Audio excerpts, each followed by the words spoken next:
Alberto Giacometti was born in 1901 in the mountain hamlet of Borgonovo in eastern Switzerland. He was the first of 4 children born to Giovanni Giacometti, a post-impressionist painter, and Anita Giacometti stamper. Giacometti died on January 11, 1966 of heart disease and chronic bronchitis in Switzerland. Beginning in 1922, he lived and worked mainly in Paris whilst traveling back home to see his family often. Alberto Giacometti was one of the most important sculptors of the 20th century. Alberto Giacometti was a Swiss sculptor, painter, draftsman, and printmaker. Giacometti was mainly inspired by primitive art forms, themes of sexuality, obsession, and trauma being prevalent in his works. His work was an illusion of real space, his pieces containing ideas of existentialism throughout. Between 1936 and 1940, Giacometti concentrated his sculpting on the human head.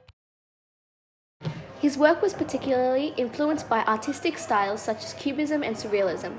Giacometti's work of the 1930s represent probably the most important contribution to Surrealist sculpture. In the late 1930s, Giacometti abandoned Surrealism, becoming more interested in how to represent the human figure in a convincing illusion of real space. Giacometti wrote textbooks for periodicals and exhibition catalogues and recorded his thoughts and memories in notebooks and diaries. Between 1938 and 1944, Giacometti's sculptures had a maximum height of 7 centimeters, 2.75 inches.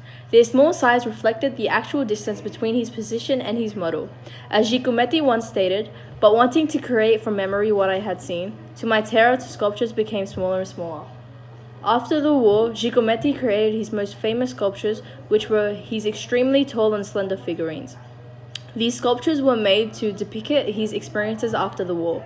Within this style, Giacometti would rarely deviate from the 3 themes that preoccupied him: the walking man, the standing, nude woman, and the bust, or all 3 combined in various groupies.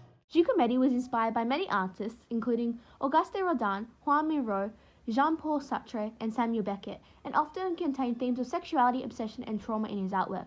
Giacometti's work was created to help make the motif of a suffering human deal with post-war trauma, and he used media like drawing, sculpting, and painting, so he was able to convey the meaning behind each piece of art. Giacometti's head on a rod really confronts the viewer with its emotion. The head is tipped back with its mouth wide open, and his head is separated from its body. It's almost as if you can hear the silent scream. Giacometti used the plaster surface, which is also painted, in order to heighten the emotion by really scratching into the surface of the plaster, so that it becomes this highly textured surface. The plaster allows him to capture the greater range of gestures and emotions with these marks and lines.